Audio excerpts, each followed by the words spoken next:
আজকে চলে গেছিলাম আমার খুবই প্রিয় একটা জায়গায়, ক্যাফেতে। হ্যাঁ, এই জায়গাটার নামই হচ্ছে ক্যাফে। এটা হাজরা মেট্রো স্টেশনের ঠিক কাছেই। এই ক্যাফেটার সবচেয়ে বড় আকর্ষণ আমার কাছে হলো এর পুরোনো দিনের ভাইব। এখানে ঢুকলেই যেন সময়টা একটু ধীরে চলতেই শুরু করে। চারপাশে শান্ত পরিবেশ আর সেই নস্টালজিক অনুভূতি মনটাকে সত্যিই ভীষণ শান্ত করে দেয়। তাই সুযোগ পেলেই আমি এখানে চলে আসি। আজকে বাবা মাকে নিয়ে একটু বেরিয়েছিলাম আর ফেরার পথে এই রাস্তা দিয়েই ফিরছিলাম। তখনই হঠাৎ ভাবলাম চলো আজ বাবা মাকেও প্রথমবার এখানে খাওয়ানো যাক। আমরা অর্ডার করেছিলাম ফিশ কবিরাজি। সত্যি বলতে এদের পরিবেশনের স্টাইলটাই একদম আলাদা। আরেকটা জিনিস যেটা আমি কখনোই মিস করি না সেটা হলো এদের নিজের হাতের বানানো কাসুন্দি আর ফ্রেশ স্যালাড। এই বিষয়গুলোই পুরো খাবারের স্বাদটাকে আরও অনেকটা বাড়িয়ে দেয়। কবিরাজের বাইরে থেকে যেমন ক্রিসপি ছিল, ভেতরের স্টাফিংটা ছিল বেশ ভরপুর।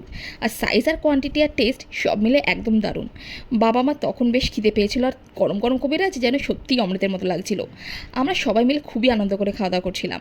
খাওয়ার শেষে অবশ্যই নিয়েছিলাম গরম গরম এক কাপ চা। সারাদিনের ক্লান্তির পরে এই এক কাপ চায়ের যেন একটা আলাদা শান্তি আছে। আর এই ক্যাফের চায়ের সুবাসটা আমার কাছে ব্যক্তিগতভাবে খুবই প্রিয়। আমি নিজেই খুব চা প্রেমী মানুষ, তাই যখন এমন সুন্দর একটা গন্ধ পাই তখন সত্যিই মনটা ভালো হয়ে যায়। সব মিলিয়ে আজকে ফেরার পথটা এই ছোট্ট ক্যাফের স্টপে আরও একটু বেশি সুন্দর হয়ে গেল। তোমরা যদি আগে কখনো এখানে এসে থাকো তাহলে কেমন লেগেছে অবশ্যই কমেন্টে জানিও। আর যদি এখনও না এসে থাকো তাহলে একবার অবশ্যই ট্রাই করো।